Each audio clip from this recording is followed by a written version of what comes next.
নতুন সাজে এলে কেন হেথা যেতে হবে কোথা কেউ তো ভাবে না বসে খাওয়া আর দাওয়া চাওয়া আর পাওয়া মাতাল দুনিয়া রসে এরা মাতাল দুনিয়া রসে সুমতি এদের ফিরাও দয়াময় সুমতি এদের ফিরাও দয়াময় মিল দাও কথাও কাজে হৃদয় ভরে দাও ইমানি আলোতে সাজায়ে নতুন সাজে ত্যাগের দুনিয়াকে যারা ভোগের বানাইছে দিনকে উঠায় লাটে ইবলিশ দলে নাম লেখাই আছে ইমান বেচিয়া হাটে গো ইমান বেচিয়া হাটে মগজে মানুষের ক্যান্সার হলে কাজ হয় না তখন ওয়াজে হৃদয় ভরে দাও ইমানি আলোতে সাজায়ে নতুন সাজে সাজায়ে নতুন সাজে। মাননীয় সভাপতি সাহেব, সমবেত এই ৩-৪ প্রান্তে বসবাসকারী বাংরুয়া গ্রামের জ্ঞান পিপাসু দিন দরদি আমার সকল শ্রেণীর মুসলিম ভাতৃবৃন্দ এবং আড়ালে স্ক্রিনের সামনে বসে থাকা আমার স্নেহের মা এবং বোনেরা, আল্লাহর শুকরিয়া আদায় করছি যে বছরে একবার করে এখানে আমার হাজিরি হয়। তো মরবার আগে পর্যন্ত যেন হয় এটা মনে মনে চাইছি, তবে সব জিনিসই রিজেক্ট হয়। তো বক্তা যে রিজেক্ট হবে না এর কোনো মানে নেই। কথা বলার যদি সেই আবেগ উচ্ছ্বাস না থাকে তা আমি হাজার আশা করি সেটা বিফল হয়ে যেতে পারে। হাজিরি হয়েছে আলহামদুলিল্লাহ এই উত্তর বাংলুয়ায়, আবার আজকে এখানে হাজিরি আপনাদের সামনে। তো গোড়াতে আমি কথা বলছি আপনাদের সব কটি ভাইকে। কথাটি হলো এই যে আমার ভাষা দিয়ে আপনাকে আমি আক্রমণ করব না ইনশাআল্লাহ, তবে যেগুলো কথা আমি বলবো সবটি কোরআন এবং হাদিস দিয়ে বলবো, কিন্তু একবারে চাঁচা ছোলা, একবারে মানে আমি ছিলে দিব একবারে। আর আপনি তখন বলবেন কি যেটা তোমার কথা নাকি তোমার বাপের কথা। না, আমি গোড়াতেই বলছি আপনাকে, আমি আমার কথা এবং আমার বাবার জমিদারির কোনো কথা বলবো না। বলবো সবটি আল্লাহর কথা এবং সবটি বলবো আল্লাহর রসুলের কথা, কিন্তু কথাগুলো হবে অত্যন্ত কড়া। আপনি যদি হজম করার মানসিকতা রাখেন তাহলে কিছুক্ষণ থামেন, তাতে আপনার লাভ হবে। আর যদি বলেন এইরকম যদি কথা কোরআনে থাকে আর এইরকম কথা যদি নবী বলে থাকেন তাহলে এত কড়া কথা হজম করতে পারবো না, তখন আপনি রাস্তা নিয়ে নেবেন।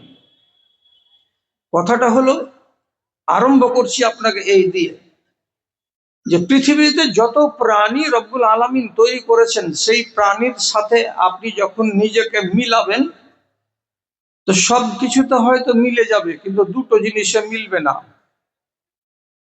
দুটো জিনিসে মিলবে না।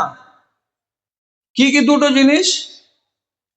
ওকে রব্বুল আলামিন জুবান দেয়নি, আপনাকে জুবান দিয়েছেন।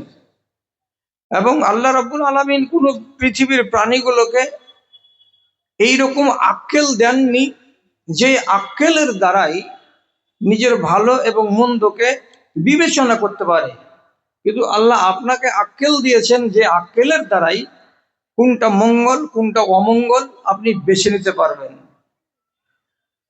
তো এই দুটো গুণে আপনি গুণান্বিত হয়েছেন, এই জন্য অন্যান্য সকল জানোয়ারের থেকে আমরা মানুষেরা হলাম কি উত্তম। তো এবার যে কথাটা আপনাকে বলতে যাচ্ছি সেটা হলো এই আপনি যে এত সুন্দর একটা মানুষ, আপনি ধনী, টাইলসওয়ালা বাড়ি, গাড়ি আছে, বাড়ি আছে, সব কিছু আছে, আর যদি আল্লাহর ফর্মুলাতে আপনি ধরা পড়ে যান যে আপনি জানোয়ার, তো তাহলে আপনাকে তো আমি জানোয়ার বলবো। আর আমি যখন আপনাকে জানোয়ার বলবো, তখন আপনি রেগে ভূত হবেন, কেন জানোয়ার বলা হবে আমাকে? তখন কি আপনাকে ভালো লাগবে কথাটা, যে না এটা কথা তো ভালো নয়? আচ্ছা, দ্বিতীয় কথা হলো এই, আল্লাহ রাব্বুল আলামিন কোরআন মাজিদের ভিতরে বলেছেন, আলাম নাজআল লাহু আইনাইন ওয়া লিসানান ওয়া শাফাতাইন ওয়া হাদাইনাহুন নাজদাইন। আমি কি তাদের দুটো চোখ দিইনি? খেয়াল করেন কথার দিকে আল্লাহ, আমি কি তাদেরকে দুটো চোখ দিইনি, যেই চোখ দিয়ে রাস্তা চলতে গেলে কাঁটা কোথায়, পাথর কোথায়, কোথায় খোঁচা আছে, এগুলো বুঝতে পারবে। আর যেই চোখ দিয়ে এই রাস্তাটা জাহান্নাম পর্যন্ত যাবে আর এই রাস্তাটা জান্নাত পর্যন্ত যাবে, এই রাস্তা দেখার মতো যোগ্যতা কি তার চোখে নেই? দুই, ওয়াহাদাইনাহুন নাজদাইন, আমি ওকে দুটো রাস্তা বদলে দিয়েছি এবং তা বুঝিয়েও দিয়েছি তাকে। একটা রাস্তা যাবে সোজা, জান্নাত পর্যন্ত নিয়ে যাবে, আর একটা বাঁকা রাস্তা, সেটা জাহান্নাম পর্যন্ত নিয়ে যাবে। আপনি 100টা লোকের ভেতরে 20 জন লোক বলবেন সোজা রাস্তা আমি চিনি না, আমি বুঝি না, আমি জানি না। তাহলে আপনাকে বলবো, সারাটা বছরে এই জাতিকে নিজের ইমানের উপরে কায়েম থাকার জন্য আল্লাহ রাব্বুল আলামিন এই সমস্ত মৌলবি আলেমদেরকে দায়িত্ব দিয়েছেন যে এরাকে ছাগলকে যেমন শিকারী কুকুর ঘেরে নিয়ে থাকে, চারিদিক থেকে সব সময় যোগানদারি করে, তেমনি তোমরা যোগানদারি করিও, এরা যেন ডানে না যায়, বামে না যায়। যখনই একটা ছাগল পাল থেকে বের হবে, শিকারী কুকুর, পোষা কুকুর ওকে তেড়ে গিয়ে ধাক্কা দেবে আর হালকা হালকা করে বডিটাকে কামড়াবে, বলবে এদিকে আই, খবরদার এদিকে যাবি না। এমনি করে আপনাদেরকে যোগানদারি করার জন্য দায়িত্ব দেওয়া হয়েছে। তাই সারাটা বছরের ভেতরে 52টা জুমার খুতবা আপনার জন্য মাসনুদ করা হয়েছে, যেই জুমার দিন অন্যান্য সকল কাজকে ফেলে দিয়ে রাইট টাইমে আপনি হাজিরি দেবেন আর ওখানে ওই আলেমের মুখ থেকে কিছু কথা শুনবেন। এবার আপনি বলুন নিজের কথা, 52টা জুমার খুতবাতে একদিন একটাতে আলোচনা হলো সুদের, আর একটাতে হলো একদিন মদের, আর একটাতে হলো একদিন ব্যভিচারের, আর একটাতে আলোচনা হলো পর্দার, আর একদিন আলোচনা হলো আপনাকে জাদুর, আর একটাতে আলোচনা হলো ঘুষের, আর একটাতে আলোচনা হলো শিরকের, আর একটাতে আলোচনা হলো আপনাকে হালাল রুজি খাওয়ার, আর একটাতে আলোচনা হলো পিতামাতার হক সম্পর্কে, আর একটাতে আলোচনা হলো দিনের মাসাইল, রোজা টোজা আবিঝাবি এই সম্পর্কে। তাহলে 52টা জুমার খুতবা 25 মিনিট করে শুনলেন, আর শোনার পরে এখনো যদি আপনি এমন পথের উপরে দাঁড়িয়ে থাকেন যেই পথের উপরে দাঁড়িয়ে থাকাকে আল্লাহ বরদাস্ত করেন না, তাহলে যদি কোরআন থেকে প্রমাণ হয়ে যায় যে হ্যাঁ এরা মানুষ নয়, এরা জানোয়ার, তাহলে আপনার রাগার কোন পথ আছে? আপনি রাখতে পারবেন? পারবেন না। এতটি ওয়াজ শোনার পরে শিখতে পারেননি এটা হারাম, এটা হালাল, এটা জায়েজ, এটা না জায়েজ, এটা বৈধ, এটা অবৈধ, এটা করা যাবে, এটা করা যাবে না, আপনি তো জানেন। তো জানলেন, জানার পরে যদি আপনি না মানেন, তাহলে অবস্থাটা কি দাঁড়াবে? এবার বলেন কথা। আল্লাহ তাআলা সূরা সাজদার ভিতরে বলছেন, ওমান আজলামু মিম্মান, ওমান আজলামু, ওই মানুষটার চাইতে সব চাইতে বড় জালেম আর কেউ হবে, যেই মানুষটার সামনে আল্লাহ রাব্বুল আলামিনের জিকির বা আল্লাহ রাব্বুল আলামিনের কথা আলোচনা করা হলো, তারপরে সেই লোকটা এই কথা থেকে, অর্থাৎ আল্লাহর কথা থেকে ফিরে গেল অন্যদিকে, সে কথাগুলোকে মান্যতা দিল না, সে কথাগুলোকে পাত্তা দিল না।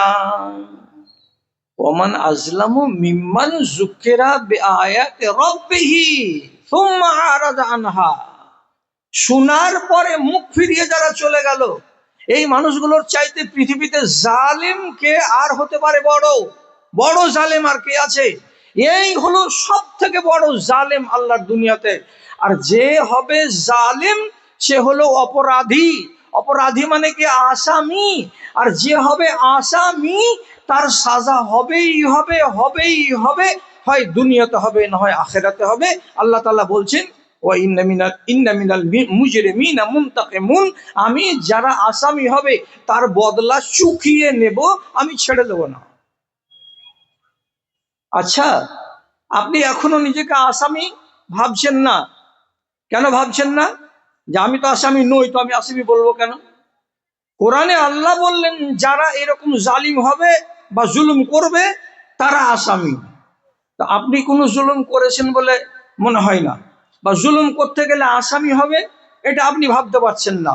আমি একটা মিনিটের জন্য শুধু বলছি, রব্বুল আলামিন বলেছিলেন আদমকে, ওই স্বামী স্ত্রী এই গাছের তলায় যাবে না, বাকি সারা জগৎ ঘুরে বেড়াও। 15টা দিন গত হয়নি, আদম আর হাওয়া ওই নিষিদ্ধ গাছের নিচে চলে গেছিলেন। যখন নিষিদ্ধ গাছের তলায় গিয়ে ফলকে চেখে দেখলেন, রব্বুল আলামিনের একটা নিষেধকে অগ্রাহ্য করা হলো, তো সঙ্গে সঙ্গে রব্বুল আলামিন তাদের বডি থেকে জান্নাতি পোশাক নামিয়ে নিলেন। 1 ইঞ্চি কাপড় এই দুইজন প্রাপ্তবয়স্ক মানুষের গায়ে থাকলো না। একেবারে মায়ের পেট থেকে ভূমিষ্ঠ হওয়া সন্তানের মতো নাঙ্গা দাঁড়িয়ে আছে। এই এত বড় মানুষ ছিল, আপনার সমান লম্বা মানুষ ছিল। এমনি করে মুঠের হাত দিয়ে যদি মাপবেন, একে গজ হাত বলা হয়, হযরত আদম লম্বা ছিলেন 60 গজ হাত, আর মা হাওয়া ছিলেন এইরকম মুঠন হাত দিয়ে 60 গজ হাত লম্বা। এত বড় মানুষটার গায়ে কয় মিটার কাপড় ছিল? পাঞ্জাবি আর পায়জামার বা হাওয়াই শার্টের ফুল প্যান্টের বা লুঙ্গি, আন্দাজ করতে পারছেন? এত বড় মানুষটার গায়ে কতখানি কয় মিটার শাড়ি ছিল, আর কত মিটারের ব্লাউজ ছিল আর সায়া ছিল, আন্দাজ করতে পারছেন? 1 ইঞ্চি কাপড় ছিল না আদম আর হাওয়ার গায়ে। কেন এমনটা হলো? যে তোমরা আসামি। তো জানলাম আমরা আসামি। হ্যাঁ, তোমরা আসামি। আমার যে নিষেধ ছিল তোমাদের উপরে যে এই গাছের তলায় যাবে না, আমি তোমার রব, আর তোমাকে বললাম যাবে না, তো তুমি আমার কথা মানলে না, অন্যদিকে চলে গেলে, অন্যের কথাকে মেনে নিলে। যারা আমার কথা মানবে না তারা আসামি, আর যারা আসামি তাকে ছেড়ে কথা হবে না, বদলা নিবই নিব, শাস্তি দেবই দেব। জি, শেষে আদম বাধ্য হয়ে গেলেন নিজেকে আসামি বলতে। আসামি কি বললেন নিজেকে? রব্বানা জালামনা আনফুসানা ওয়া ইল্লাম তাগফির লানা ওয়া তারহামনা লানাকুনান্না মিনাল খাসিরিন। গোড়াতে কি আছে? রব্বানা জালামনা আনফুসানা, এ রব্বে কারীম, আমরা দুইজন স্বামী আর স্ত্রী আমাদের নফসের উপরে জুলুম করেছি, যারা জুলুম করে তারাই জালেম। তাহলে কি বোঝা গেল? আল্লাহ তাআলা বলেই দিলেন সূরা সাজদাতে যে ওয়া ইন্না মিনাল মুজরিমিনা মুনতাকিমুন, আমি অপরাধীর কাছ থেকে বদলা চুকাবো, হয় এই দুনিয়ায় আর না হয় ওই দুনিয়ায়। এখন আপনি নিজেকে আসামি বানাতে পারছেন না। তাহলে ভালো করে বুঝেন কথা, আপনি যতক্ষণ এখানে আমাকে থাকতে বলবেন আমি স্টেজে যতক্ষণ থাকবো, আর যদি আপনি আমাকে তাড়াতাড়ি ছেড়ে দেন তাহলে আলহামদুলিল্লাহ। তো যতক্ষণ বলছি ততক্ষণ শুনেন, এদিক ওদিক করিয়েন না। আপনি এত সুন্দর বিবেক, বুদ্ধি, জ্ঞান, এত কিছু পাওয়ার পর যদি রব্বুল আলামিনের আদেশ কোনটা আর নিষেধ কোনটা এইটাকে বুঝতে না পেরে থাকেন আজ পর্যন্ত, তাহলে কি আল্লাহ তাআলা আপনাকে শুধু ভাত ভরার জন্য দুনিয়াতে পাঠিয়েছে? আপনি এটা কথা জানেন না যে কোনটা করতে হয়? নামাজ পড়ো, রোজা রাখো, হজ করো, যাকাত দাও, সত্য কথা বলো, হালাল রুজি খাও, পিতামাতার সাথে ভালো ব্যবহার করো, লজ্জাশীলা হয়ে বাঁচো। এগুলো ধরার এখন মূল্যায়ন বলছে, বর্তমানের সমীক্ষা বলছে, এখনকার দিনে মুসলমান যতটি আছে ভারতবর্ষে, 100 জনের ভেতরে 85 জন মুসলমান নামাজ পড়ে না, 15% মুসলমান নামাজ পড়ে। 15টা লোক নামাজি, 85টা লোক নামাজি নয়। বলুন কথা হ্যাঁ আর না? যারা নামাজ পড়ে না তারা আসামি না আসামি নয়? আসামি। এই আসামিটাকে যদি আল্লাহর ফয়সালা অনুযায়ী বলি, এরা 2 পায়ের জানোয়ার। রাগ লাগবে আপনাকে, আমার উপরে রাগ করে কোনো লাভ হবে না। তারপরে চলুন, সমীক্ষা বলছে ভারতবর্ষের মাটিতে এখন যত মুসলমান আছে, এই 100টা মুসলমানের ভেতরে 82 জন লোক হলো নিশাখোর, আর 18টা লোক হলো বিনা নিশাখোর। তার মানে 18টা লোক 100 জনে কোনো নিশা করে না, আর বাদ বাকি 82 জন লোক কেউ না কেউ কোনো না কোনো নিশায় মগ্ন আছে, যে কোনো নিশাতে মগ্ন আছে। কেমন হয়, মদকে নিয়ে বোতল থেকে ঢেলে ঢেলে পান করছে, এ হলো মদখোর। আর একগুলো নিশা আছে, এগুলো কেউ নিয়ে রেখেছে, হয়তো গুল না করতে গেলে তার দিন কাটবে না। রমজান মাসে রোজা রেখেও দুপুর বেলায় গুল করে, আর কোন আলেম বলেছে যে তার রোজা টুটবে না, এ হলো গুলখোর, এ হলো হারামখোর। আর একগুলো লোক আছে, খৈনি না খেতে গেলে তাদের পায়খানা খোলাসা হবে না, এ খৈনি হলো হারাম। আর যারা এগুলো খায় তারা হলো হারামখোর। বিড়ি হলো হারাম, সিগারেট হলো হারাম, যারা এগুলো খায় তারা হলো হারামখোর। গালি এটা নয় বাপজান, এটা হলো হারামখোর, মানে হারাম খানেওয়ালা। মুসলমানের বাচ্চারা, যাদের পাশে ট্রেনে বসে থাকতে পারা যায় না, যাদের পাশে বাসে বসে থাকতে পারা যায় না, ওর মুখ থেকে এমন বিষ বিষ বিষ বিষ গন্ধ বেরিয়ে আসছে। কেন, কি খেয়েছো বাবা তুমি? তো বলছে আমি শিখর খেয়েছি, কেউ বলছে তিরঙ্গা খেয়েছি, কেউ বলছে গুটকা খেয়েছি, কেউ বলছে রাজনিবাস খেয়েছি, কেউ বলছে আরো কিছু খেয়েছি। এগুলো সবই হলো হারাম জিনিস, হারাম যারা খায় তারা হারামখোর। আর ছোট করে হলেও আসামি, বড় করে হলেও আসামি। কেন, যে রব্বুল আলামিন কোরআনে বলছেন কুলু মিম্মা ফিল আরজি হালালান তাইয়্যিবা, যেটি আমি হালাল করেছি সেটি খাও, আর যেগুলো হারাম করেছি ওই হারাম জিনিসগুলোকে খেও না। আল্লাহ কোনগুলো তুমি হারাম করেছো এটা তো আমাকে শিখাওনি, এটা ঝুঠালো, কে তোমাকে বললো যে শিখাইনি? আমার মসজিদে খুতবা হয়েছিল, মিম্বারে মাওলানারা ওয়াজ করেছিল, সেখানে কোনটা হালাল কোনটা হারাম তোমাকে বলা হয়েছে। আপনি বলছেন আমি জানি না, কেন জানবেন না? সুদ হলো হারাম, মদ হলো হারাম, এগুলো সব আমাদের শোনা কথা, জানা কথা, কিন্তু আমি ছাড়তে পারিনি। দাদারে আমার, এখন এমন রেওয়াজ হলো দুনিয়াতে, মরার আগে ছেলে পিলেকে জমি অগ্রিম লিখে দেওয়া। যদি ছেলেদেরকে দিচ্ছে তাহলে মেয়েকে দেয় না, যারা মেয়েকে বাদ দিয়ে ছেলেকে জমি লিখে দেয়, এ হলো একটা জিন্দা হারামখোর। আবার বলে দিচ্ছি শুনেন, বহাল তবিয়তের ইনসান, কোনো ঝগড়া বিবাদ হয়নি, পিতামাতা 70 বছর বয়সের বৃদ্ধ বৃদ্ধা, তাদেরকে ওই বয়সে বাধ্য করেছে জুদা হয়ে ভাত রান্না করতে, এবং যুবতী স্ত্রীকে নিয়ে একটা বাচ্চার বাবা আর মা, এরা ঘরের এক সাইডে সুন্দর করে ট্যাংরা মাছ ভাজছে আর বসে বসে মচর মচর করে খাচ্ছে। বুড়া বুড়ির ইনকাম নাই, টুকুর টুকুর করে তাকাচ্ছে আর বলছে, যদি একটা ট্যাংরার মাছগুলো, দুটা ট্যাংরার মাছগুলো আমাকে আমার বেটা সলিম দিত, একটা ওর মাকে দিত, আমার একটা আমি খেতাম, তো আমাদের মনটা জুড়িয়ে যেত। বাবা আর মা বৃদ্ধ মানুষ, তাদের বাসনা বুকের ভেতরে চাপাই থেকে গেল। এই ছেলেটাকে এক কিঞ্চিত পরিমাণে লজ্জা হলো না, এটা হলো পাক্কা কুলাঙ্গারের বাচ্চা। এগুলো অপরাধী নাই আমাদের দেশে? এগুলো অপরাধী আছে। সুদ খাওয়া অপরাধী আছে, নমাজ ছেড়ে দেওয়া অপরাধী আছে, বেটাকে জমি দিয়ে মেয়েকে বঞ্চিত করা, এগুলো অপরাধী আছে। এই ধরনের অপরাধ একটা দুটা তিনটা চারটা নয়, শত শতটা অপরাধ আমরা আর আপনারা করছি। এখন জানার পরেও যদি করেন, তাহলে আয়াতটাকে বাড়ি গিয়ে পড়বেন, বাংলা কোরআন খুলে সূরা সাজদার 22 নম্বর আয়াত। আল্লাহ বলছেন, বদলা চুকিয়ে লিব রে।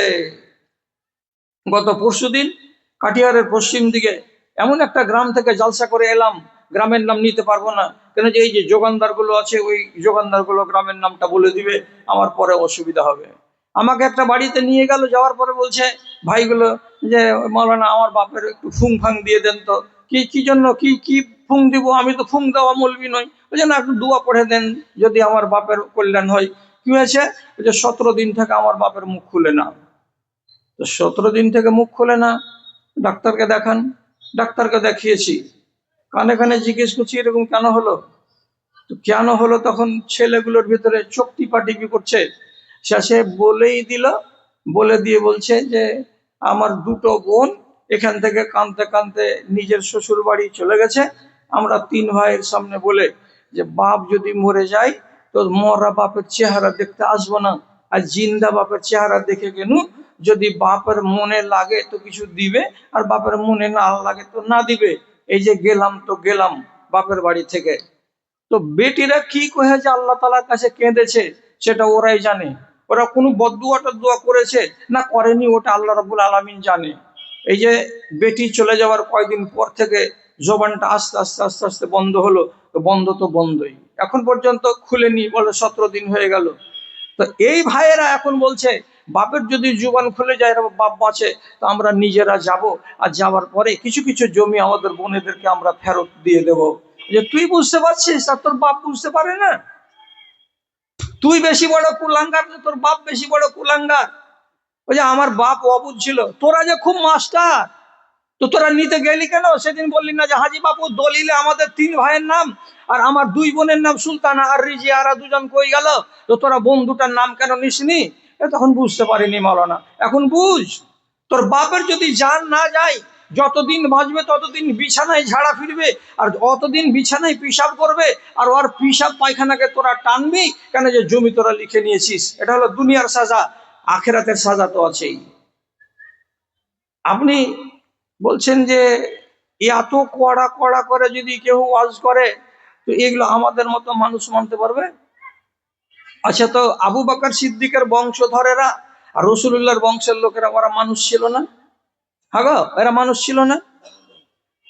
খাইবারের যুদ্ধের দিন তখন পর্যন্ত বাড়ির যেটা জাঁতা বহা গাধা, এর মাংস হারাম হয়নি। যুদ্ধ শেষ হয়েছে, মাঠের দিকে একটা তাজা গাধা পেয়েছে সাহাবীরা, গাধাটাকে চট করে ধরে এনে জবাই করে 3 গামলা এত বড় বড় সসপ্যান ভর্তি একদম চড়িয়ে দিয়েছে, মাংস রান্না হচ্ছে। আর এরা ভুখা ফাঁকা মানুষ, খালি এমনি করে মুখ লাড়ছাড় করছে। হাজি জমশেদ ভাই আর কতক্ষণ লাগবে হইতে? জি কুছ আর 15 মিনিট থামো, হয়ে গেছে, হয়ে গেল। এতখানি করে মাংস ভাগে পাবে, খাবে, তো মনে তাসাল্লি হবে। আর এই খাবো খাবো খাবো মন নিয়ে গামলার আশেপাশে লোকগুলো ঘুরছে, এই ক্ষুধার্ত মানুষগুলো।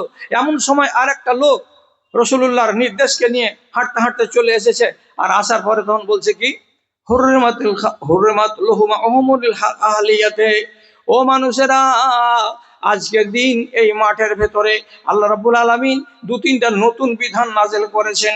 তার ভিতরে একটা বিধান হলো এই, আজকে থেকে তোমরা কোনোদিন পালতু বাড়িতে পোষা গাধার মাংস খেতে পাবে না, এটাকে রাব্বুল আলামিন হারাম করে দিয়েছেন।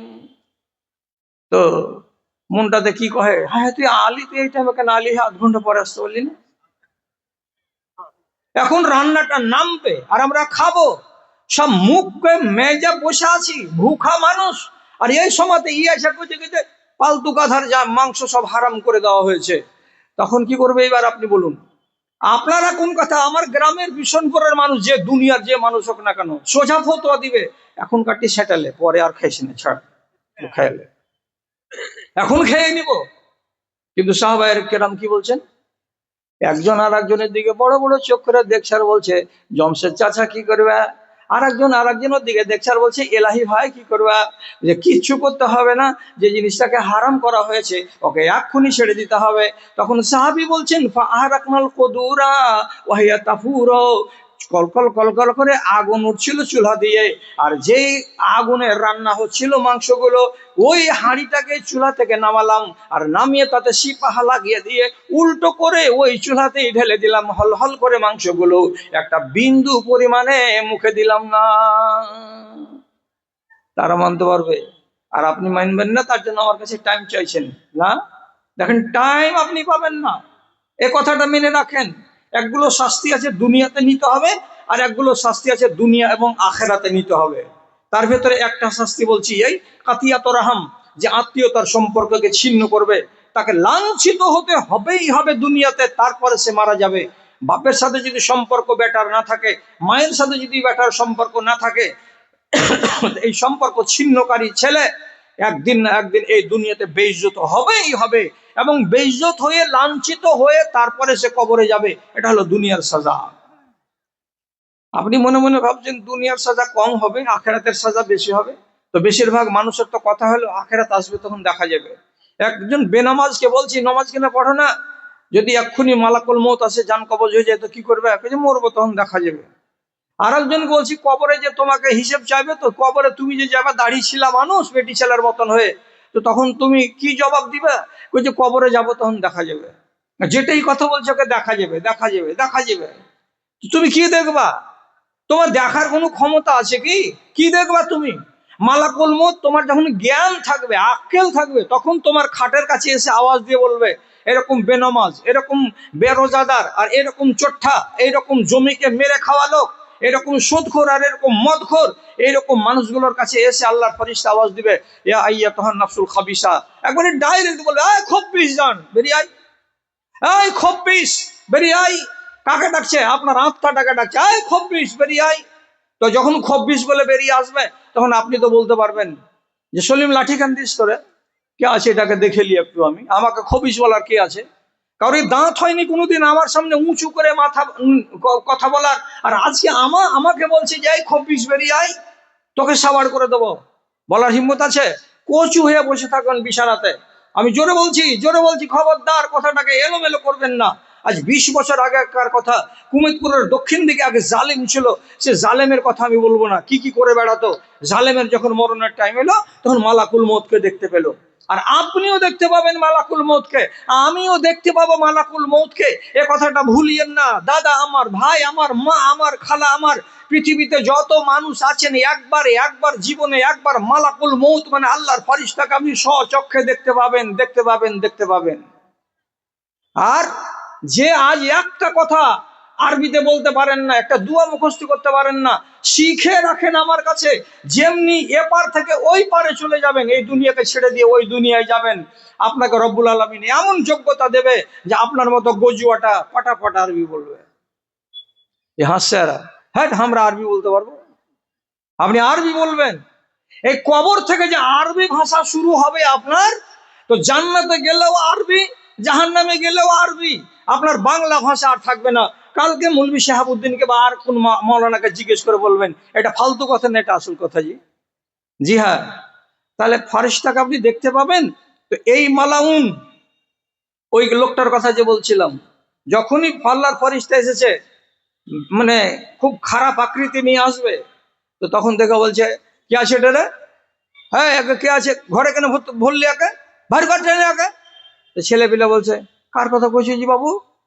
তো দেখতে পাচ্ছেন এটা কে খাড়ি আছে আমার আগা দিকে, এটা টেনে বাইর করে গা।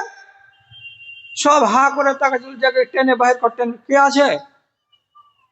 তখন ওই মুরবার আগেখানে ষাঁড় তখন বলছে যে, দেখি রে হাইসা খান্ডা রে, কার্তিক খান্ডা দেখি রে।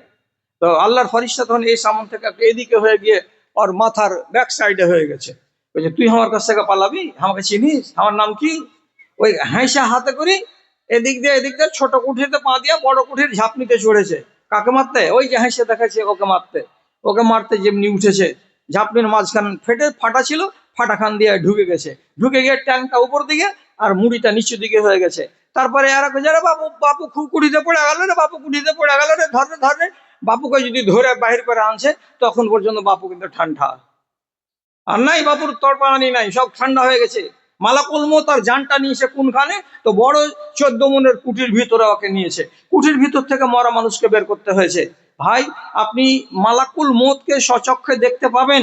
ও যদি আপনাকে ডাকে, খব্বিস বেরিয়ে আই, আপনার হিম্মত আছে তার সাথে আপনি মোকাবেলা করতে পারবেন?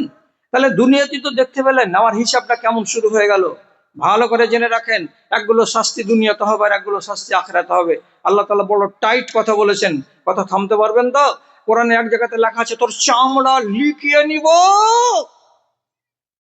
তোর চামড়াকে উপড়ে ফেলে দেব পিঠ থেকে।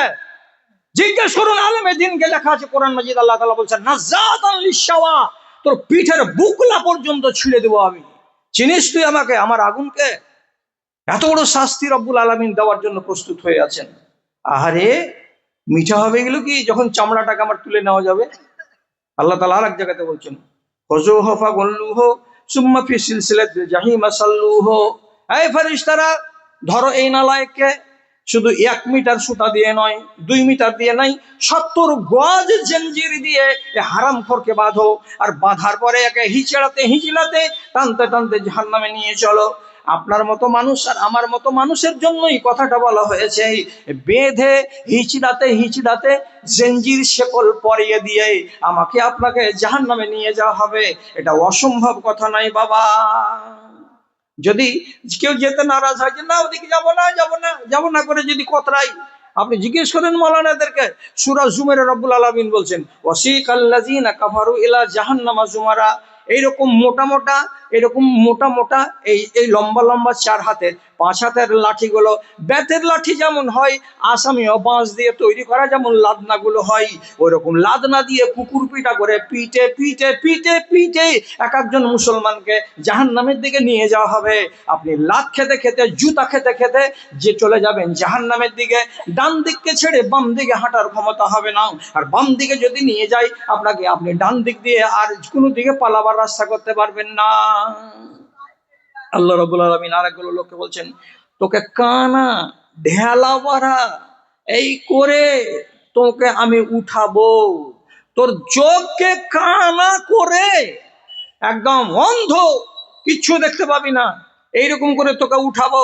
যদি বেশি বাকরামি করিস আর আমার আইন থেকে সরে থাকিস, আপনি বলবেন আমার যে চোখ আছে তো আমি কানা কেন হব? আল্লাহ তাআলা তো যেমন যাকে মানুষ করেছেন তাকে তেমন করে কিয়ামতের দিন উঠাবেন। আমার বাপ আর মা 5 বছর বয়স আমার খাতনা করে দিয়েছিল, আল্লাহ রাব্বুল আলামিন তার নিজের কুদরতে খাতনাটাকে আবার জোর লাগিয়ে দিয়ে আমি যেমন ছিলাম তেমন করে আল্লাহ হাসরের ময়দানে আমাকে নিয়ে আসবেন। তো তা আমার তো কানা চোখ ছিল না, তো কানা কেন হইলাম? রব্বুল আলামিন তার সামনে এমনি এমনি করবে আর বলবে আমি কানা কেন যে আল্লাহ, আমি কানা কেন যে আল্লাহ, লিমা হাসারতানি আমা, আমাকে কানা করে কেন উঠিয়েছো মালিক? আল্লাহ রব্বুল আলামিন বলে দিবেন কাযালিকা আতাতকা আয়াতুকা, এইভাবেই তোমার কাছে আমার নিশানি, আমার কথা, আমার নির্দেশ জুমার মসজিদে দেওয়া হয়েছিল, বাংলা মাদ্রাসার প্রাঙ্গণে তোমাকে দেওয়া হয়েছিল, কিন্তু তুমি কি করেছিলে? আয়াত, আমার আয়াত গেছিল, কিন্তু তুমি সেদিন কি করেছিলে? ভুলে গেছিলে। তুমি মনে হচ্ছে এগুলো শুনতে পাও না, তুমি মনে হচ্ছে এগুলো দেখতে পাও না, তোমার মনে হচ্ছে দেখে এগুলো তুমি বুঝতে পারো না। তো তুমি যেমন আনকানি দিয়ে কানার মতো অন্যদিকে চলে গেছিলে আমার বিধানকে ছেড়ে দিয়ে, আজ তোমাকে বলে আমি ভুলে গেছি, তোমাকে কানা করে হাসরের ময়দানে রাখবো। কানা হয়ে থাকাটা কত মজার আছে দেখেন তো। জি, মালাহার একটা খেপা ছিল, চিরদিন ভিক চাইতো, তো কানা, ওর ওর কথা শুনলে মানুষ পয়সা দিত ওকে। পথের গরু সব খেতে পাই, মোর থালা কেন, মোর থালা কেন শুকনো গো, ভগবান রুজি দাও, ভগবান রুজি দাও। দুইটি চোখকে নিলে কেন, যদি দিলে একটি চোখ, যদি নিতে একটি চোখ তাতে আমার সুখ হতো গো, হে আমার আমার আল্লাহ, হে আমার ভগবান আমার। এইরকম করে দুটো চোখ কেন তুমি নিয়েছো, একটা কেন নাওনি? একটা দিয়ে একটা যদি নিয়ে নিতে তবু আমার দুনিয়াটা চলতো। এই করে আফসোস করে করে আল্লাহ তাআলার কাছে বলতো। আর কত যে হুঁচট খায় একটা কানা মানুষ, তাহলে আন্দাজ করুন তো, হাসরের ময়দানে আপনাকে 50,000 বছরের সমান সময় নিয়ে দাঁড়িয়ে থাকতে হবে।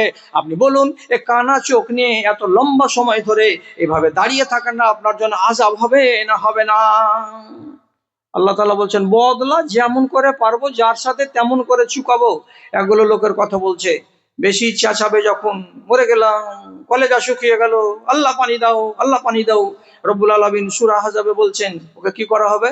ফালিয়াস্তাগীসু ইউগাসুহুম কাল মুহলি ইয়াশবিল ওজুদ বিশাশ শারাব ওয়া সাআত মুরতাফাকা। বেশি বেশি করে যখন চেঁচাবে, পানি দাও পানি দাও পানি দাও করে বলবে, তখন রব্বুল আলামিনের ফেরেশতারা জাহান্নামের ফুটন্ত পুজ এবং লৌহকে বড় বড় মগে করে, বাসনে করে, লোহার ডান্ঠার মাথায় করে এরা হাত দিয়ে সেগুলোকে ধরবে না। লোহার আকুড়ার মাথাতে ওই মগগুলোকে বেঁধে দিয়ে ফুটন্ত ওই পুজগুলোকে নিয়ে এসে জাহান্নামীদের মাথার মুখের সামনে এনে ধরবে। কাকে পিপাসা লেগেছে? আপনার মতো লোক জমশেদ আলী বলবে আমি বড্ড পিপাসিত, আপনার মুখে ঢেলে দেওয়া হবে, এই নাও পানি, তোমার মেহমানের ব্যবস্থা করেছি। যেমনি এক মগ পানি মুখের ভেতরে ঢেলে দেওয়া যাবে, সঙ্গে সঙ্গে যত কিছু পেটের ভেতরে থাকবে, নাড়ি আর ভুঁড়ি সব মলদার দিয়ে বাইরে বেরিয়ে চলে যাবে, কিছুই পেটের ভেতরে থাকবে না। তখন সে বলবে আল্লাহ, এ পানি পান করার চাইতে না পান করাটাই আমার জন্য বেশি ভালো ছিল। শাস্তি নয় আপনার, এগুলো বদলা। আল্লাহ তাআলা এক একজনকে এক এক রকম করে চুকাবেন। এক জায়গাতে আল্লাহ তাআলা বলছেন এগুলো জাহান্নামীকে একটা খানা দেওয়া হবে, দাও, খিদার জ্বালা আছে, আর যাকে খিদা বেশি লেগে যাবে যদি আলু আর ডাল দিয়া ভাত দেওয়া যায় তবুও 1.5 থালি ভাত খেয়ে নিবে, তখন বিরিয়ানির মতন স্বাদ লাগবে, কেন পেটে আছে জ্বালা। এবার আল্লাহ তাআলার কাছে বলে ভুক লেগেছে আল্লাহ, ভুক লেগেছে আল্লাহ, খেতে দাও আল্লাহ, খেতে দাও আল্লাহ। আল্লাহ রাব্বুল আলামিন জাহান্নামীদেরকে বলবেন এই জকুম গাছের কাঁটা পাড়ো আর এটাকে খেতে দাও। যখন জকুম গাছের কাঁটা মুখে দেবে, ভ্যান্নার ফল দেখেছেন তো কাঁটাওয়ালা, এরকম বড় বড় কাঁটা কাটা কাঁটা কাটা ফল যখন দেওয়া যাবে, খিদার জ্বালাতে গাটাগাট গিলে পেটটাকে ভরতে যাবে, পহিলা নম্বরটা বিসমিল্লাতে ললিতে গিয়ে আটকে যাবে, না এদিকে না ওদিকে, এই করে ঢেক করে এই নিচে নামা, এইটাও নামবে না, এই উপর দিকে এদিকেও নামবে না। এ কোন কথা? কোরআন আল্লাহ তাআলা বলছেন ইন্না শাজারাতা যাকুম তুআমুন আসিম, জকুমের কাঁটা হলো এই পাপীদের খানা। পাপী কারা? যারা রব্বুল আলামিনের নিষেধকে মানেনি তারা। পাপী কারা? যারা আল্লাহ রব্বুল আলামিনের আদেশকে বুড়ো আঙুলটা খেয়েছিল তারা। এই সমস্ত মানুষগুলো দুদিক থেকে আসামি হয়। আল্লাহর হুকুমকে আদেশকে যদি না মানে তো আসামি হবে, আর আল্লাহর নিষেধকে যদি না মানে তো আসামি হবে। এই সমস্ত আসামিদেরকে এরকম আযাব দেওয়া যাবে। ভাই আমার, ভুলিয়েন না, নূহ নবীর স্ত্রী বেটি ছেলে বেশি বাকরামি করেছিল, রব্বুল আলামিন ওকে পানিতে ডুবিয়ে ডুবিয়ে ডুবিয়ে ডুবিয়ে ওকে 10 মিনিটে 20 মিনিটে চুপুর চুপুর চুপুর চুপুর করে চুবড়িয়ে চুবড়িয়ে আল্লাহ মেরেছেন ওকে। ঢং ধরলি নিজের স্বামী নূহ নবীকে মানতে পারিসনি, কেমন মজাটা লাগে দেখ। এটা আযাব দুনিয়াতে ওর স্ত্রীকে দিয়েছিলেন রব্বুল আলামিন। জি, লূত আলাইহিস সালাতু ওয়াস সালামের বাড়িওয়ালি বড় কামিনী বেটি ছেলে ছিল, বড় দুর্দান্ত মেয়ে ছিল, নিজের স্বামীকে জ্বালিয়ে আর পুড়িয়ে আর ভেজে আঙ্গার করে রেখেছিল। আল্লাহ রাব্বুল আলামিন নবী লূতকে বললেন, রাতের বেলায় তোমার আরো দুটো বিবি আছে, ওই বিবি দুটাকে আর ইমানদার লোকটাকে নিয়ে রাতারাতি বাংরুয়া থেকে পালিয়ে যাও, এখান থেকে 10 কিলোমিটার 20 কিলোমিটার দূরে, কেন যে সকালবেলায় খেলা শুরু হবে। যেমনি পালিয়ে গেল, ওই খবিস মহিলা থেকে গেল বাড়িতে, ওর স্বামী চলে গেল আরেক জায়গায়। সকালবেলায় বৃষ্টি শুরু হলো, কি বৃষ্টি? শিলা বৃষ্টি, পাথরের বৃষ্টি। ও আমতারনা আলাইহিম হেজারা, আসমান থেকে বৃষ্টি নাজিল করলাম টানা 8 ঘন্টা দিয়ে ওদের জমিগুলোকে বাড়িগুলোকে এক বুক করে করে 7 ফিট 8 ফিট 10 ফিট করে করে ঢেকে দিলাম। দেওয়ার পরে রব্বুল আলামিন ফেরেশতাদেরকে ডেকে বললেন, ও ফেরেশতারা, এই গোটাই এলাকাটার নাম হলো সাদুম, এলাকাটার নাম হলো সাদুম, সাদুমের এলাকাটাকে 70 গজ মাটির তলা থেকে উপড়িয়ে উঠিয়ে নাও। যেমন কদুর গাছ মায়েরা তুলতে গেলে জড় সমেত মাটি সমেত উঠাই, ওই রকম করে মাটি সমেত উঠিয়ে নেওয়া হলো, উপর দিকে নিয়ে গেল। আর নিয়ে যাওয়ার পরে আল্লাহ রাব্বুল আলামিন কোরআনে বলছেন জাআলনা আলিহা সাফেলাহা, ওই জমির উপর দিকে নিচু দিকে করে দেওয়া হলো, আর জমিটার নিচু দিক থেকে উপর দিকে করে এইরকম ছিল, আর এইরকম করে দিয়ে একবার উহুড় করে ছেড়ে দিল, যা ডুবে যায় এইখানে। যখনই পড়ে গেল জায়গাটাতে 10 ফিট 20 ফিট খাল হয়ে গেল, আর ওই খালে পানি এলো। পানি গেলা কেমন হলো? তো পুরা মোবিলের মতো। এটাকে আমার মাস্টার মশাইয়ের আগে জিজ্ঞেস করবেন ডেড সি কাকে বলা হয়। ডেড সিটা আছে বর্তমানে জর্ডন শহরে, জর্ডনের কাছে আছে। ওই ডেড সির জায়গাটাই হলো ওর তলাতে কারা আছে? এই জালিমেরা আছে, যে জালিমেরা নবী লূতের কথা শুনেনি এবং বেটা ছেলে সঙ্গম করা অভ্যাস বানিয়ে ফেলেছিল।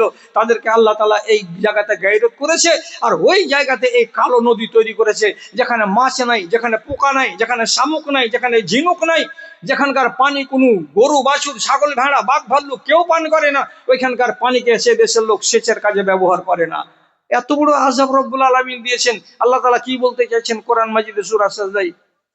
ওয়া ইন্না মিনাল মুজরিমিনা মুনতাকিমুন, অপরাধী যদি হও তো যেমন করে পারবো তেমনি করে আমি তোমার কাছ থেকে বদলা আমার চুকিয়ে নেব। জি, চুকিয়ে নিয়েছেন। নমরুদকে মানাতে পারেনি কে? হযরত ইব্রাহিম। শেষে বলছে কি যে হ্যাঁ তোমার আল্লাহ করছো কি করে? তোমার আল্লাহ? ইব্রাহিম নবী বললেন আমার আল্লাহ মারে, আমার আল্লাহ জিন্দা করে, আমার আল্লাহ মারতে পারে, আমার আল্লাহ জীবিত করতে পারে। আচ্ছা, এটা সাথে সাথে দুটো গোলামকে ডাকলো, আর ডাকার পরে একটার গলাতে দিল খাচাক করে এক চরবারের বাড়ি, গোলামটা মরে শেষ। আর একটাকে ডাকলো, ডাকার পর এই যা তুই হাঁট, এখান থেকে চলে যা।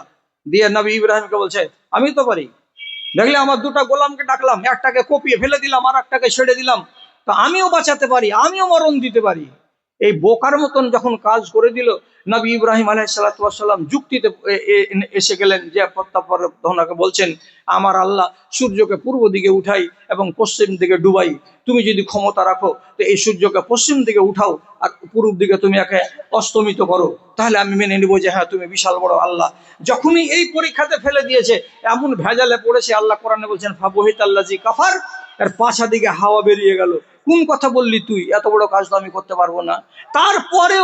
তারপরেও নমরুদ হযরত ইব্রাহিম আলাইহিস সালাতু ওয়াস সালামকে আগুনে ফেলেছিল। এ কথা তো আপনারা সবাই জানেন, আপনাদের ছোট আর বড়, মেয়ে আর ছেলে সবাই জানে নবী ইব্রাহিমকে নমরুদ আগুনে ফেলেছিল। এই এত বড় আযাব দেওয়া মানুষকে আল্লাহ তাআলা বললেন আমার একটা মাসুম পয়গম্বর, তাকে তুমি এত বড় আযাবে ফেলতে পারো? তাহলে ঠিক আছে, আমি তোমাকে ছেড়ে কথা বলবো না, তোমাকে না আযাব দিয়ে মারবো না। নমরুদকে আল্লাহ তাআলা আযাব দিলেন, তার কাছে আযাব কি ফাটালেন? তো সামান্য একটা মাছি, ম্যালেরিয়ার মাছিগুলো চিনেন, যাকে আগরবাতি জ্বালিয়ে জ্বালিয়ে ঘরে ঘরে তাড়াচ্ছেন, এই একটা মশা ঢুকে গেল নাক দিয়ে। ঢুকে যাওয়ার পরে একবারে ভিতরে চলে গেল, ভিতরে গেল তো মগজে গিয়ে বাসা বাঁধলো। আর মগজ দিকে যখন আল ফুটাই তখন এই নি করে পাগলার মধ্যে I I I I I I I I, মাথা মাথা মাথা মাথা মাথা, মাথাকে একলা একলামি করে পিটে, আর মাছিকে মশাকে বলে এই থাম, ওখানে কামড়াইছে না, বাইরে আসে কামড়া, বাইরে আসে কামড়া। তোর কথা শুনবে রে বেকুব। শেষে একলা একলা কত মাথা পিটবে, বেতন দিয়ে চাকর রাখা হলো, হেলা হেলা করে এমনি করে খালি জুতা মারবি, আস্তে আস্তে করে মারবি, আস্তে আস্তে করে মারবি, যখনই কামড়াবে আয় আয় আয় আয় মা মা মা মা মা মা, এই মারছে মারছে মারছে। জুতা খেতে খেতে খেতে খেতে খেতে খেতেই ওকে আল্লাহ তাআলা কবরে নিয়ে চলে গেছেন। কথা বুঝতে পারা যাচ্ছে? এই জালেমকে আল্লাহ রাব্বুল আলামিন এভাবেই শাস্তি দিয়েছেন। কারুনের মতো লোক, ই ছিল ন্যাংটা ঠেয়াটা, কিছু ছিল না। আল্লাহর কসম, এমন একখানা কাপড় তার কাছে ছিল না যৌবন কালে যে এইখানটা পরে যদি গোসল করে নেই তো আর একখান পরে যে এটাকে শুকাতে দিবে, এমন জো ছিল না তার কাছে। এত গরিব ছিল, এত ঠেঁটা ছিল। এর স্ত্রী বলল, তোমার খালাতো ভাই নবী মুসা দুনিয়ার লোকের জন্য দোয়া করে দিচ্ছে, তো অনেক কিছু হয়ে যাচ্ছে, তুমি যে বলতে পারো না তোমার চাচা খালাতো ভাই নবী মুসাকে তোমার আল্লাহ তাআলা কিছু করে দিবে? এই কথা বলে যাও। শরমের জ্বালায় যাচ্ছিল না, শেষের বেলায় যদি গেল তো নবী মুসা বললেন, এই আল্লাহ, তুমি এই লোকটাকে কিছু টাকা পয়সা ধন দৌলতের মালিক বানাও। নবী মুসার দোয়া কবুল হয়ে গেল। এর ধন বাড়তে লাগলো, মাল বাড়তে লাগলো। কেমন হয়ে বাড়লো এগুলো কথা বলতে গেলে লম্বা হয়ে যাবে। শুধু একটা কথা বলি, আমাদের দেশে যেগুলো আমরা কি বলি, এই তেলাপুয়ার মাছ বলি, তেলাপুয়ার মাছগুলো যদি দুটা এনে পুকুরে আপনি ছেড়ে দেন, 6 মাসের মাথায় দেখবেন 600টা, আর 6 মাসের মাথায় দেখতে পাবেন 3 6 1800টা পুকুরকে ভর্তি করে দেয়। কে? তো তেলাপুয়ার মাছে। এতটাই তারা বাড়তে পারে আর এতটা তারা বংশ বিস্তার করতে পারে। এই কারণের উট যখন একটা এলো, মাটি উট, ওর পেট থেকে একটা বাচ্চা হওয়ার কথা, সেখানে হচ্ছে 2টা। গরুর পেট থেকে, গাভীর পেট থেকে বাচ্চা হওয়ার কথা হলো একটা, তো পয়দা হচ্ছে 2টা। আর যখনই বাচ্চাটা পয়দা হয়ে 6 মাস হচ্ছে, উফের গাভীন হয়ে যাচ্ছে, ওর পেট থেকে ফের 2টা, তার পেট থেকে আবার 2টা। এমন ছেড়ানি দিল আর এমন বাড়তে লাগলো, এই মাঠ আর ওই মাঠ আর ওই মাঠ আর ওই মাঠ। পৃথিবীতে যত এলাকা ছিল ওই এলাকায় সমস্ত মাঠকে উটে আর ছাগলে আর ভেড়াতে আর দুম্বাতে ভর্তি করে দিল। কে? তো এ কারণকে রব্বুল আলামিন এত মাল দিলেন। এমন পর্যন্ত তফসিরে লেখা আছে, একটা বড় তামহাড়িতে যদি পানি ভরে দিয়ে গরম করে 10 মিনিট পরে ওই শো শো শো শো করা পানিকে ঢাকনা উঠিয়ে যদি দেখে তো সমস্ত সোনা হয়ে বসে আছে, না হয় চাঁদি হয়ে বসে আছে। কি করবে? টাকা আর পয়সা ভর গোডাউনে, ভর গোডাউনে। কতটি গোডাউন ছিল আল্লাহ তাআলা সূরা ওয়াকিয়ার ভিতরে বলছেন, ওর গোডাউনের তালার চাবি বহন করার জন্য 30টা নওজওয়ান নিযুক্ত ছিল। ওদের কাম হলো শুধু চাবিকে বহে নিয়ে বেড়া, আর কোনো কাজ তাদের নাই, চাবি নিয়ে হাঁটো। তো তাহলে 30টা লোক যদি চাবি বহন করে তাহলে তালা কতটি ছিল? আর যতটি তালা ছিল তার গোডাউন ঘরে, তাহলে আন্দাজ করেন যে গোডাউন কতটি ছিল। আর এতটি যদি গোডাউন থাকে তাহলে আন্দাজ করেন যে এতটি গোডাউনে মাল কতটি ছিল। এবার আন্দাজ লাগছে কত বড় ধনী লোক ছিল। এই কারণ শেষে একদিন তাকে বলা হয়, হলো ওয়াহসিন ইলা নাসি কামা আহসানাল্লাহু ইলাইকা, তোমার উপরে আল্লাহ যেমন অনুকম্পা করেছেন এই রকম একটু মেহেরবানি করো গরিবদের উপরে। 5টা উটগুলো দাও, 5টা ভেড়াগুলো দাও, 5টা ছাগলগুলো দাও, গরিবেরা বাঁচুক। এমন করে ভাষা শুনিয়ে বলল, খবরদার আমার কাছে ওগুলো বয়ান শোনাতে আসবি না। উতিতহু আলা ইলমিন, আমার বিদ্যার জোরে আমি এগুলো অর্জন করেছি, কোনো মায়ের লালের অবদান আমার উপরে নেই, আমি একটা কানা করি কাউকে দিতে পারবো না। যখনই এরকম বেয়াড়ামি আর বাকরামি করলো, আল্লাহ রাব্বুল আলামিনের এর উপরে ক্ষিপ্ত হয়ে গেলেন। শেষে নবী মুসাকে চ্যালেঞ্জ দেখাবার জন্য মুসা নবীর বাড়ির সামন দিয়ে 100 জন মিলিটারিকে রেশমের পালান সাজিয়ে উট ঘোড়ার উপরে বসে, ঘোড়ার লাগাম হলো সোনার, ঘোড়ার পায়ে লাল লাগানো আছে সোনার, এইরকম ঠাট আর বাট করে বেরিয়ে নবী মুসাকে দেখাতে গেছিল। কারণ যাক মুসা, আমার কি ইজ্জত আর আমার কত সম্মান। রব্বুল আলামিন আসমান থেকে বললেন, তোর মতো জল্লাদকে বাঁচিয়ে রাখাটা উচিত হবে না। জমিনকে হুকুম করলেন, জমিন বুক ফেড়ে দাও, জালেমকে ভিতরে ভরে নাও। সঙ্গে সঙ্গে ভিতরে ঢুকে গেল। বুখারী শরীফের হাদিসে লেখা আছে, ইউজালজিলু ফি বাতনিল আরজি ইলা ইয়াউমিল কিয়ামা, কিয়ামত পর্যন্ত তাকে জমিনের ভেতরে ঢুকাতেই আছে, প্রতিদিন আধাত মুঠাত করে ঢুকেই যাচ্ছে। যদি শুনতে পান বাংলার লোক যে আমাদের মাঠে দুখানা পা বাহির হয়েছে, যদি জানতে পারেন তাহলে জানবেন এটা কেয়ামতের আগে হবে। আর কেয়ামতের আগে, কিয়ামত সংগঠিত হওয়ার আগে ফের ওই কারুনের পা জমিন ফুঁড়ে বেরিয়ে আসবে, এটা একটা লক্ষণের মধ্যে। তাহলে জানতে হবে কিয়ামত কাছে। তার আগে পর্যন্ত ঢুকেই যাচ্ছে জমিনের ভেতরে। কত বড় শাস্তি রব্বুল আলামিন দিয়েছেন এটা বুঝতে পারা যাচ্ছে? হ্যাঁ, বুঝতে পারছেন আপনিও। তাহলে রব্বুল আলামিন দুনিয়াতে সাজা দিয়েছেন। এই ফেরাউনকে নবী মুসা বলেছিলেন, তুমি রাজা রাজাই থাকো, আমরা নবী নবী থাকবো, শুধু একটা কথা ছেড়ে দাও, আল্লাহ, তুমি নিজেকে আল্লাহ বলিও না।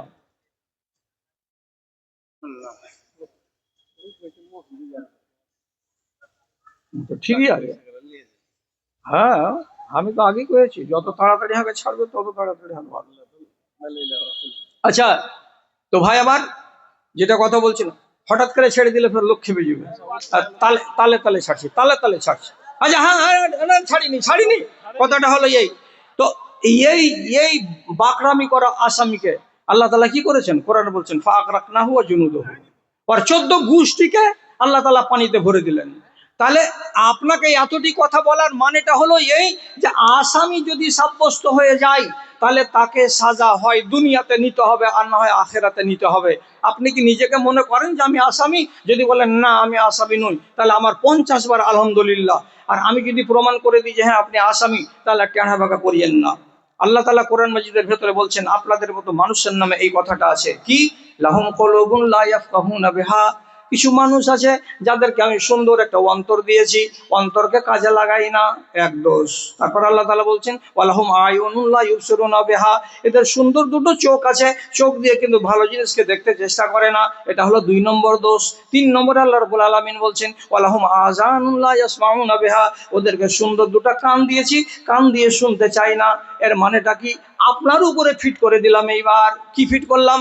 আপনাকে 1000 বার বলা হলো এটা করো, এটা করিও না। কান দিয়ে শুনছেন কিন্তু কাজে লাগাচ্ছেন না, চোখ দিয়ে দেখছেন কিন্তু কাজে লাগাচ্ছেন না, আর অন্তর দিয়ে বুঝছেন কিন্তু সেটাকে কাজে লাগাচ্ছেন না। এমন মানুষকে আল্লাহ রাব্বুল আলামিন ডেকে বলছেন উলাইকা কাল আনআম, এরা হলো 4 পায়ের জানোয়ার, এরা হলো চতুষ্পদ জন্তু। দেখেন, তাহলে মানুষকে যদি রব্বুল আলামিন 4 পায়ের জানোয়ার বলে দেন, তাহলে আপনি কার কাছে বিচার নিয়ে যাবেন? কারোর কাছে কিছু বলার আছে আপনার? ওইগুলো কথা আর ওদিকে যায়েন না।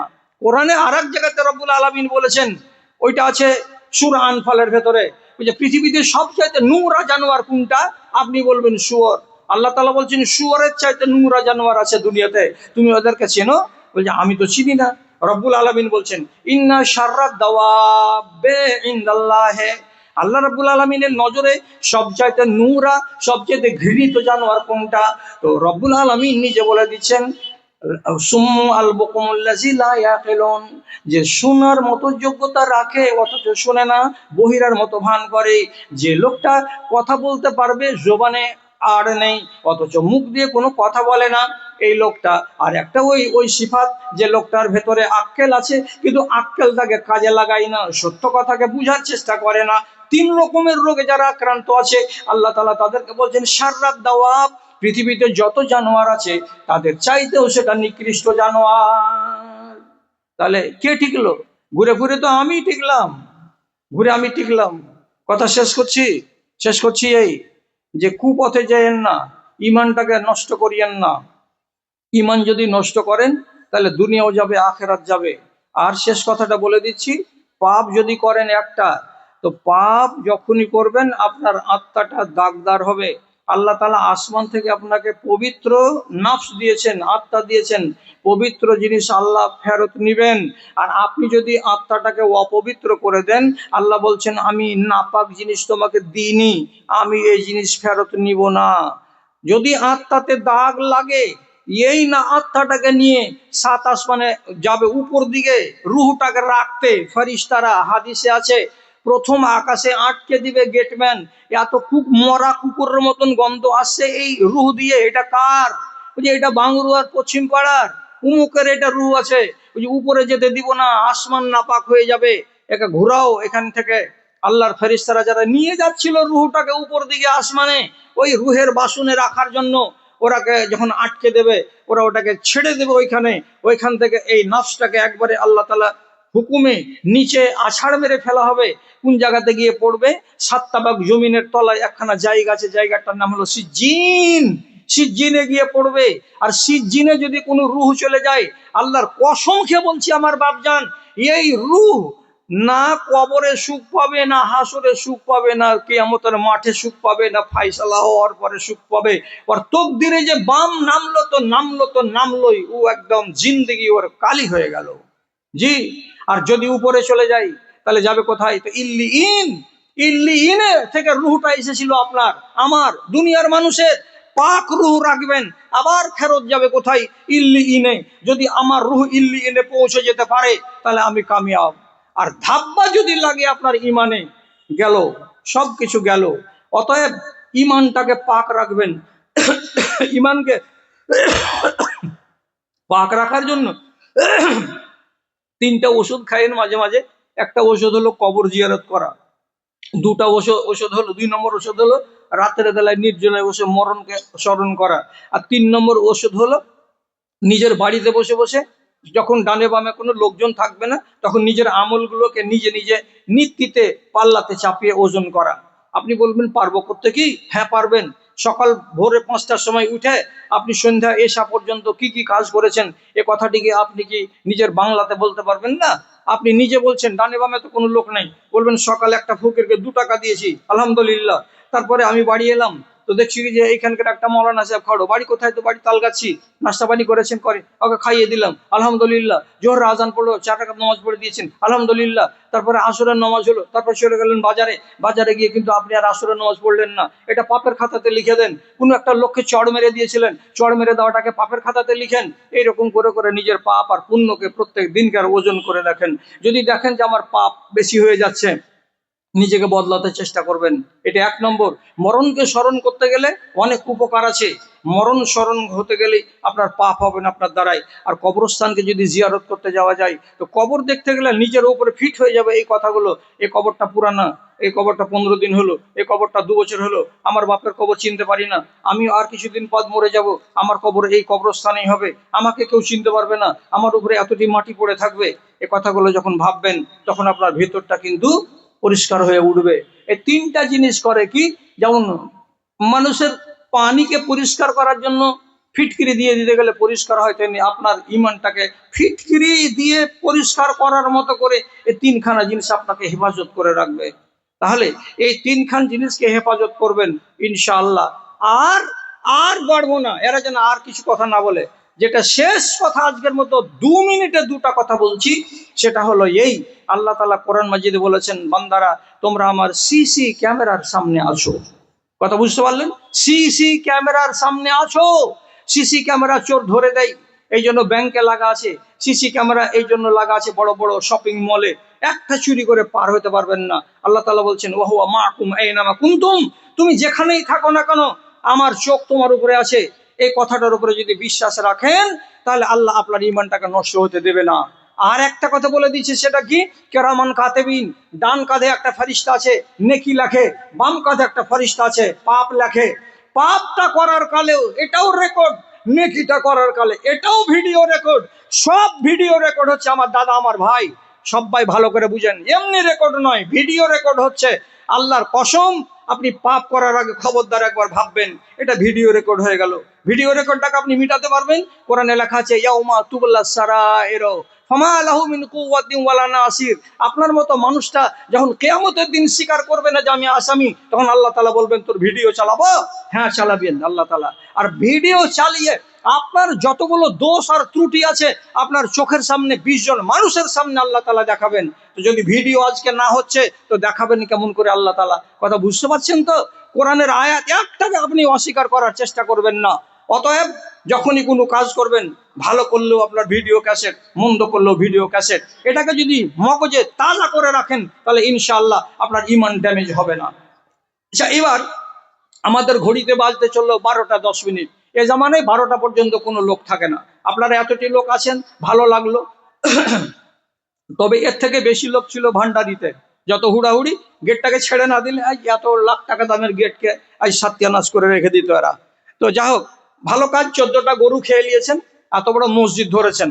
এখন ইনারা বলছেন যে আমার হাতে নাকি কিছু লোক টাকা পয়সা কিছু দিবেন। তো 5টা মিনিট এখানে বসেন, আপনার মুখ থেকে আমি যখন দোয়াগুলো বলবো একটু খালি আমিন বলবেন, এতে আপনারও লাভ হবে। 5 মিনিটের বেশি 6 মিনিট আপনি বসিয়েন না, এটা আপনাকে আমি কথা দিলাম। তারপরে আপনি উঠে যাবেন, আমি একটু ছোট করে দোয়া বলবো, আপনি খালি একবার আমিন বলে দেবেন।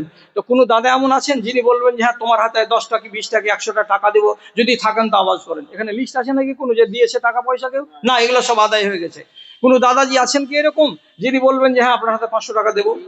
দেন, যদি দেওয়ার থাকে তো দেন। আর একটা তাফাজুল ঘুরে ফিরে ওইটাই গায়ে দুই হয়েছে। উনি হ্যাঁ, দক্ষিণ দিককার যতটা ইট লাগবে দেওয়ালে দেওয়ালে সব ইট দিয়ে দিবেন। আচ্ছা, আলহামদুলিল্লাহ। আর খাস দোয়া হবে না কেন? তাফাজুল একটা প্রফেসর, ইনকাম করে, তারপরে ইটের ব্যবসা তা তো আছে। ওর বাড়ি হলে এবার চাকরি পেয়ে গেছে, টাকা গুনার লেগে হাঁকে রেখে দাও, আমি খালি মাসে মাসে টাকাটি গুনে দিয়ে চলে আসবো। আল্লাহ, এক ভাই 500 টাকা, আল্লাহ সাল্লি আলাই, আল্লাহ বারেক আলাই। আমার একজন ভাই 200 টাকা, আলহামদুলিল্লাহ। দেন, চট করে দিন, কে চট করে বাড়ি যাই। 1000 টাকা পিলার দিয়েছেন, আলহামদুলিল্লাহ, মাশাআল্লাহ, জাযাকাল্লাহ, আল্লাহ সাল্লি আলাই, আল্লাহ বারেক আলাই। পরওয়ারদিগার, আমার দাদাজির দানকে তুমি সাদরে গ্রহণ করো। আর একজন ভাই আমার 500 টাকা, আল্লাহ তুমি তার প্রতি সকাতারে দেখো, সত্য পথের রেখা। ওই আল্লাহ হেডমাস্টারের ছেলে master Abul Hossain sir, major ছেলে। আচ্ছা, মাশাআল্লাহ। কতটি? 5000। আলহামদুলিল্লাহ, মাশাআল্লাহ। আমার এই ভাইজান একটা পিলার দিবেন, একটা পিলার, আর 5000 টাকা দান।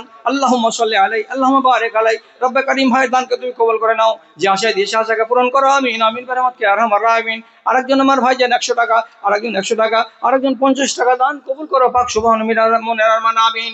আচ্ছা, আর আমি তো হ্যাঁ, একটা পিলার শাহাবুদ্দিন, একটা পিলারে যতটা খরচা আসবে 20,000 টাকা দিয়েছে, আর 20,000 টাকা নগদে। আলহামদুলিল্লাহ, আলহামদুলিল্লাহ। আপনারা একটু বলবেন যে আল্লাহ রাব্বুল আলামিন যেন তাদের রুজিতে বরকত দেয়, বলুন আল্লাহুম্মা আমিন। আয় আল্লাহ, তুমি তাদেরকে দুনিয়াতে কামিয়াব করো, আর আখিরাতে তুমি কামিয়াব করবে। একটা পিলারের দাম 40,000 টাকা মনে হয় ধার্য হয়েছে, 20,000 টাকা নগদ এর আগে দিয়েছিল, আর আবার এখন 20,000 টাকা নগদে দিয়েই ফেলে দিয়েছে। আর যদি কিছু লেগে টেগে যাই পরবর্তীতে সেটা দেওয়া যাবে ইনশাল্লাহ। তোমার আদেশে দিন চলে যায়, তোমার আদেশে দিন চলে যায়। আর একজন ভাই 200 টাকা। আচ্ছা, রমজান মাস আসছে কয়দিন পরে, আর 5-6 দিন পরে। হ্যাঁ, আব্দুল বারি সাহেব কি আছেন? একটু এদিকে সাড়া দেন। আচ্ছা, রমজান মাস চলে আসছে, রমজান মাসে কোরআন মাজিদ পড়বেন, 100 ওয়াবের কাজ। আর মাদ্রাসার ক্যাশিয়ার, ও আব্দুল বারি সাহেব, ওই আব্দুল বারি সাহেব একটু কথা বলেন, ভাই আব্দুল বারি সাহেব। তো বলছি, রমজানে এই সুযোগের মাসে, ইবাদতের মাসে একটা বাংলা কিতাব পড়বেন। কি একটা বাংলা কিতাব যদি কাউরি পড়ার আগ্রহ থাকে, তো 100 পাতার বইখানাকে নিয়ে যা বাড়তে পড়িয়েন। বইটার নাম হলো জান্নাতে যাওয়ার উপায়। জান্নাতে, আলহামদুলিল্লাহ, আমার ভাই 100 টাকা। জান্নাতে যাওয়ার উপায়। 35টা সিঁড়ি আছে, একটা সিঁড়িতে পা দিবেন, আল্লাহ আপনাকে কামিয়াব করবে। এই উপায়, ওই যে সাদা গাড়িখানটা আছে ওখানে, ওই গাড়িখানের কাছে যান, 30টা টাকা লাগবে, 3 কাপ চা। এই দোকানেই মাটির ভাঁড়ে 10 টাকা করে মুলবি সাহেব আমাকে 15 দিন আগে খাওয়াইলো। তাহলে 10 টাকা করে যদি চার দাম হয়, 3 কাপ চা এই সপ্তাহে কম যদি খাই, একখানা ইসলামী বই পাবো, হাদিস আর কোরআন দিয়ে সাজানো আছে। যান, রমজান মাসে পড়বেন, ওই সাদা ট্যাক্সিটার কাছে গিয়ে 30টা টাকা দিয়ে নিয়ে নেবেন। ইনশাআল্লাহ আপনার বউ, আপনার বেটা, আপনার স্ত্রী, ছেলে মেয়ে এরা উপকৃত হবে। তোমার আদেশে, এর আগে কিছু দিয়েছেন কিনা? তোমার আদেশে দিন চলে যায়, তোমার আদেশে দিন চলে যায়, আধার নেমে আসে রাতে, কত যে শক্তি লুকায় রেখেছো তোমার নিপুণ দুই হাতে, তোমার নিপুণ দুই হাতে। আলহামদুলিল্লাহ। আর একজন 100 টাকা, আল্লাহুম্মা সাল্লি আলাই, আল্লাহুম্মা বারিক আলাই, আল্লাহুম্মা ইয়্যিদহু বিল ইলমি ওয়াল হিলমি ওয়া যায়্যিনহু বিল ঈমানি ওয়াত তাকওয়া ওয়া লা তুআররিজু বিল ফিতানি ইয়া রাব্বাল আলামিন, আমিন বিরহমাতিকা ইয়া আরহামার রাহিমিন। এ কথা শোধালে হৃদয় আমার সত্যি দহিয়া যায়, এ কথা শোধালে হৃদয় আমার সত্যি দহিয়া যায়, কেন প্রতিদিন ভারত ভূমিতে মুসলিম জবাই হয়। রামের দেশে রবে রাম ভক্তরা, তাদের বড় সমাদর, দেশের সেবক যত সব ওরা মুসলমান দাগাবাজ চোর, মুসলমান দাগাবাজ চোর। মাথা মোটা এই বজ্জাত রাখে ইতিহাসকে দেখায়, কেন প্রতিদিন ভারত ভূমিতে মুসলিম জবাই হয়, মুসলিম জবাই হয়। আসুন আসুন, যারা যারা বাকি আছেন তাড়াতাড়ি করে দেন। কিসের নেশায় ছুটে চলে বায়ু, কেন বা বৃষ্টি ঝরে? কিসের নেশায় ছুটে চলে বায়ু, কেন বা বৃষ্টি ঝরে? কার আদেশে মাঠে গাছে গাছে ফুল ঝরে ফল ধরে, ফুল ঝরে ফল ধরে। যেদিকে তাকাই তোমার মহিমা, যেদিকে তাকাই তোমার মহিমা, দেখি যে বিদ্যমান। ওগো আল্লাহ মেহেরবান, আমি গাহি তোমার গান। আর একজন বান্দা শেষের বেলায় 1000 টাকা দান করেছে। আল্লাহুম্মা সাল্লি আলাইহি, আল্লাহুম্মা বারিক আলাইহি, আল্লাহুম্মা ইযু বিল ইলমি ওয়াল হিলমি ওয়া যায়্যিনহু বিল ঈমানি ওয়াত তাকওয়া ওয়া লা তুওয়ারিজু বিল ফিতানি ইয়া রাব্বাল আলামিন। আমিন বিরহমাতিকা ইয়া আরহামার রাহিমিন। আলীর মতো হাতে, আলীর মতো হাতে দাও গো শক্তি, আলীর মতো হাতে দাও গো শক্তি, ব্যতিয়ে করি সবে সোজা। আরেকজন ভাই আমার 200 টাকা দান কবুল করো পাক সুবহান। আলীর মতো হাতে দাও গো শক্তি, ব্যতিয়ে করি সবে সোজা। ধর্মের ঋণ শোধ করে দিয়ে হালকা করি মোর বোঝা, হালকা করি মোর বোঝা। তোমার দুশ্মন যত সাফ হোক মরে, তোমার দুশ্মন যত সাফ হোক মরে, এই আমার আরমান। গুনাহের গ্লানি দাও গো মুছায়ে। 20 কিলো ভুট্টা দিলেন। 20 কিলো ভুট্টা, আচ্ছা আলহামদুলিল্লাহ। কত দূরে বাড়ি? খাস মহল। ভুট্টাটি কে পৌঁছে দিবে জিবাজি? টাকা পৌঁছে, ঠিক আছে। আর কাঁচা যদি দিয়ে যাও তো মুলবিটি খাই দিবে সব দিয়ে। আলহামদুলিল্লাহ, আচ্ছা আলহামদুলিল্লাহ, মাশাআল্লাহ। আর একজন ছেলে এখানে এসে 50 টাকা দান করেছে। আল্লাহুম্মা সাল্লি আলাইহি, আল্লাহুম্মা বারিক আলাইহি। আর একজন ভাই আমরা এখানে আসিয়া দিলে 100 টাকা দান, এই দান মঞ্জুর করো পাক সুবহান। ওহি আল্লাহ দয়াময় মেহের করিবে, দানকারী দানকে কবুল করিবে। তাদের কেউ যদি থেকে থাকে কবরেতে, তারা নিবে তুমি নিজের রহমতে। আমিন আমিন বিরহমাতিকা ইয়া আরহামার রাহিমিন। মাটার ঘাট বলে নেই কোনো ভেদাভেদ, মাটার ঘাট বলে নেই কোনো ভেদাভেদ।